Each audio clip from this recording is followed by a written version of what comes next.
قوم کوئی نہ کوئی تہوار مناتی ہے، اور لوگ چونکہ معاشرہ انفرادی سطح پر بھی راضی رہنا چاہتا ہے اور اجتماعی ماحول بھی فراہم کرنا چاہتا ہے، قومیں بڑے بڑے تہوار مناتی ہیں، میلوں کا بندوبست کرتی ہیں، دن منائے جاتے ہیں۔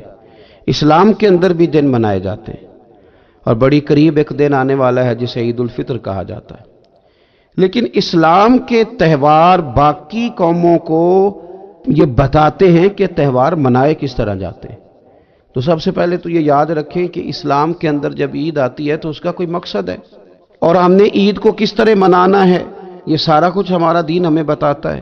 پہلے تو آپ دیکھیں کہ عید مسلمان نے کس طرح منانی ہے۔ سویرے جب اس نے اٹھنا ہے تو اس نے فجر کی نماز کے بعد دوبارہ سے تیاری کرنی ہے، غسل کرنا ہے، صاف لباس پہننا ہے، خوشبو لگانی ہے، اور کرنا یہ ہے کہ نماز کے لیے جانا ہے۔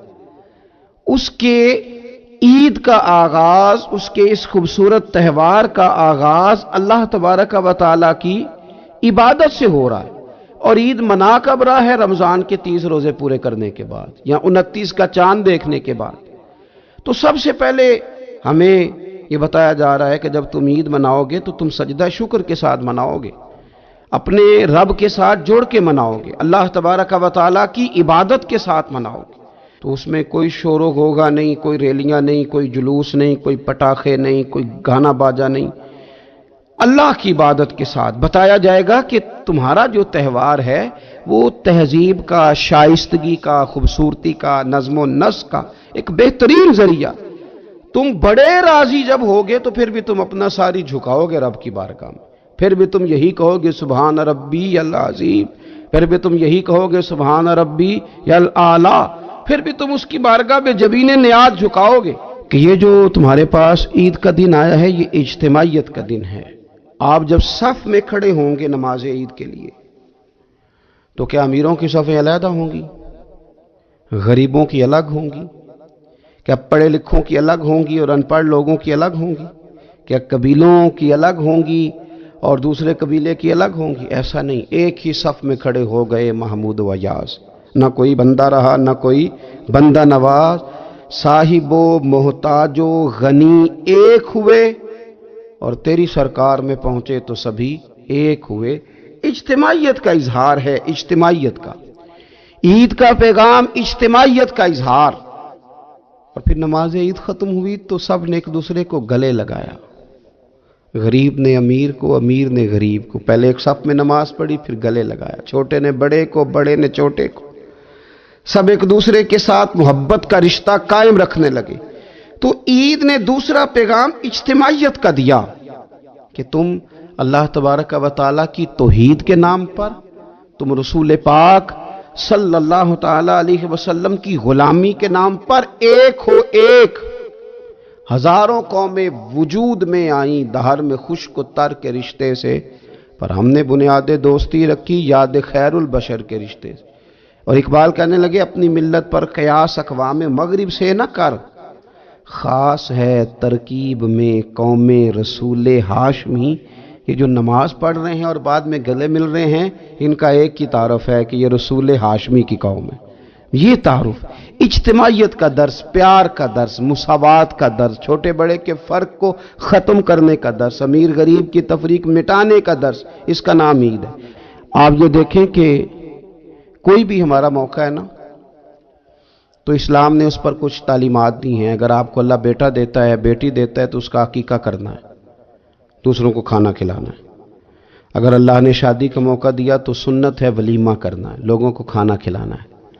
اگر بڑی عید کا موقع آیا ہے تو قربانی رکھ دی گئی ہے، آپ گوشت کریں گے، اس کا ایک حصہ رشتہ داروں کو دیں گے، ایک حصہ غریب نادار لوگوں کو دیں گے۔ اور عید کا موقع آیا تو صدقہ فطر رکھ دیا گیا چھوٹی عید پہ، اور صاحب نصاب پر زکوٰۃ بھی فرض کر دی گئی جو بالعموم رمضان میں ہی دی جاتی ہے۔ رمضان میں زیادہ تر مسلمان دینے کی کوشش کرتے ہیں۔ تو اس سے کیا ہوتا ہے کہ انسان اپنی خوشیاں دوسروں کے ساتھ بھی جوڑتا ہے، وہ اکیلے خوشی نہیں منا رہا، وہ دوسروں کے ساتھ اپنی خوشیوں کو جوڑ رہا ہے، غریب کو کھانا کھلا رہا ہے۔ اور نبی پاک صلی اللہ علیہ وسلم نے فرمایا وہ دعوت بڑی ملعون ہے، وہ بڑی لعنت والی دعوت ہے کہ کسی نے دعوت پکائی اور صرف امیروں کو دعوت دی جائے، غریبوں کو نہ دی جائے۔ سیاسی افطاریاں کرائی جائیں، اور ولیمے پہ بھی اگر اپنے بیٹے کے بلایا جائے تو امیر امیر لوگوں کو، سیاسی لوگوں کو، بڑے لوگوں کو دعوت دی جائے۔ دعوت تو خیر والی وہ ہے جس میں چھوٹا بڑا امیر غریب سب شریک۔ تو عید کے موقع پر بھی یہ ضروری تو نہیں کہ ہم 6 جوڑے ہی بنوائیں، 3 جوڑوں سے بھی گزارا ہو سکتا ہے۔ اس طرف بھی تھوڑی توجہ کر لیں کہ جس گھر کے اندر 1 جوڑا بھی خریدنا مشکل ہے، یہ کوئی ضروری تو نہیں کہ 10 جوڑے ہی خریدے جائیں، 2 پہ بھی گزارا ہو سکتا ہے۔ 3 جوتے لینے کی بجائے 1 سے بھی عید گزر جاتی ہے، لیکن تھوڑی سی توجہ اگر غرباء کی طرف بھی کر لی جائے، مساکین کی طرف۔ یہ کل پرسوں خبر آ رہی ہے کہ ہمارے پنجاب میں ایک ایسا شہر بھی ہے جس میں باپ نے صرف اس لیے اپنے بچے نہر میں پھینک دیے ہیں کہ انہوں نے عید کے لیے کپڑے مانگے تھے۔ اس قسم کی داستانیں جس قوم کے اندر موجود ہوں تو وہ قوم پھر کسی کا خیال ہی نہ کرے، وہ سارا مال اپنے اوپر ہی خرچ کرنا چاہے، اسے احساس ہی پیدا نہ ہو کہ کسی اور کو بھی ضرورت ہے۔ تو عید ہمیں موقع دیتی ہے۔ بزرگوں نے لکھا ہے کہ یہ جو عید پہ کہا گیا نا کہ ایک رستے جاؤ اور دوسرے رستے سے واپس آؤ، تو اس میں بھی شاید ایک حکمت ہمیں یہ بھی نظر آتی ہے کہ کئی دفعہ ایک گلی سے گزرے تو گزرتے وقت خیال آتا ہے کہ یار یہ گھر ایسا ہے، دیکھ کے پتہ چلتا ہے کہ جو غریب ہے مجھے تھوڑا ان کا خیال رکھنا چاہیے۔ پھر دوسری سائیڈ سے واپس آؤ، شاید تمہیں گھر بیٹھے یاد نہ آئے اور مکان دیکھ کے تمہیں سمجھ آ جائے کہ یہاں تو شاید روٹی بھی وقت پہ نہ پکتی ہو، اتنے غریب ہیں۔ تو اسلام نے ہر چیز میں حکمت رکھی، اور صرف عید کے موقع پہ نہیں، مستقل آپ غرباء کے، مساکین کے سرپرست بننے کی، معاون بننے کی کوشش کریں، رسمی طور پر نہیں۔ پچھلے سال نا عید گزری تو مجھے ایک دوست نے ایک پنجابی کا شعر بھیجا، اس نے کہا حضرت جی اس کو ذرا ضرور پڑھیں، تو شعر بڑا انوکھا تھا۔ وہ شعر کیا تھا؟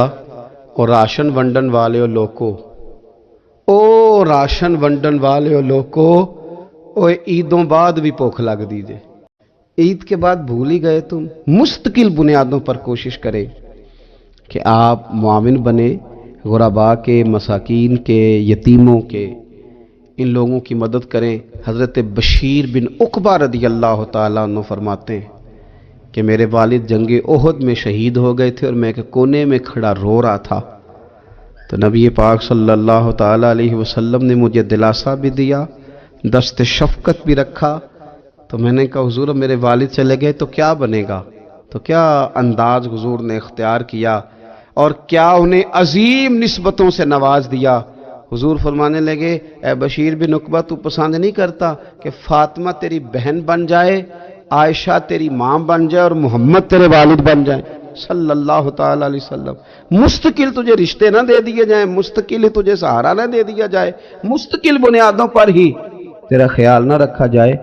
نبی پاک صلی اللہ تعالیٰ علیہ وآلہ وسلم کو نا جو چیز بڑی پسند ہے وہ ایثار ہے، اپنے منہ کا نوالا نکال کے کسی کو دے دینا، یہ حضور کو بڑا ہی پسند۔ قربانی کرنا، ایثار کرنا، ضرورت ہوتے ہوئے کسی کی مدد کرنا۔ قرآن مجید آپ پڑھیں نا تو صحابہ کی تعریف قرآن نے بیان کی، فرمایا وَيُؤْثِرُونَ عَلَىٰ أَنفُسِهِمْ وَلَوْ كَانَ بِهِمْ خَصَاصَةٌ، فرمایا وہ دوسروں پر ایثار کر دیتے ہیں چاہے انہیں کتنی ہی ضرورت کیوں نہ ہو۔ عید قریب آ گئی، لیکن کچھ لوگ ایسے بھی ہیں جن سے میں نے دبے لفظوں میں پوچھا کہ سوٹ سلوا لیا ہے، انہوں نے جب یہ کہا نا کہ دکانیں ہی نہیں صحیح طریقے سے کھلی تو وہ نا ان کی جھکی جھکی آنکھیں بتاتی تھیں کہ دکان پہ جانے کے پیسے کوئی نہیں پاس۔ ایک شاعر تھا تو وہ کہتا ہے کہ میں کھلونوں کی دکان کے پاس سے گزرا، میں بھی ساتھ تھا، میرا بیٹا بھی اور میرا پوتا بھی۔ تو میرا پوتا ضد کرنے لگا کہ کھلونا لینا ہے، تو میرے بیٹے نے بڑا سمجھایا نہیں لینا نہیں لینا، پر بچے نے ضد نہیں چھوڑی، باپ نے مارا بھی ڈانٹا بھی، پر اس نے کہا نہیں میں نے کھلونا لینا ہے۔ جب میرا بیٹا نہیں مان رہا تھا تو میں نے پھر اس کو کہا، میں مثال دے رہا ہوں، پس منظر کچھ یوں بنا ہوگا۔ اس نے کہا کہ تم کھلونے کی دکانوں کے پاس سے کیوں گزرے؟ یہ بچے کی ضد ہے، یہ سمجھوتا نہیں کرتی، یہ بچوں کی ضد ہے، یہ سمجھوتا۔ اور وہ آج بھی دوپہر میں بچوں کو سلا دیتی ہے اس ڈر سے کہ گلی میں پھر کہیں کھلونے بیچنے والا نہ آ جائے۔ صرف میری گزارش اتنی ہے کہ